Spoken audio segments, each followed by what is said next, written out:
नमस्कार मित्रांनो, राज्यात कधी मोठा पाऊस पडणार? पंजाबराव टक यांनी सांगितली तारीख. तर शेतकऱ्यांना मिळणार दिलासा. सध्या राज्यात कुठे जोरदार तर कुठे हलका ते मध्यम स्वरूपाचा पाऊस पडत आहे. काही ठिकाणीच मोठा पाऊस पडत असल्याचं चित्र पाहायला मिळत आहे. दरम्यान पावसाबाबत पंजाबराव टक यांनी महत्त्वाचा अंदाज दिलेला आहे. येत्या 23 तारखेपासून राज्यात मोठा पाऊस होणार असल्याचा इशारा पंजाबराव टक यांनी दिलेला आहे. पंजाबरावांनी वर्तवलेल्या आपल्या सुधारित हवामान अंदाजानुसार राज्यात 22 जूनपर्यंत भाग बदलत पाऊस पडणार आहे. यानंतर मात्र परिस्थिती बदलणार आहे. 23 जूननंतर महाराष्ट्रात विदर्भाकडून पावसाला सुरुवात होणार आहे.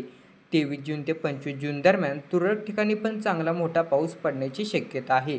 दरम्यान 26 ते 30 जून दरम्यान महाराष्ट्रात सगळीकडे मोठा पाऊस पडण्याची शक्यता आहे.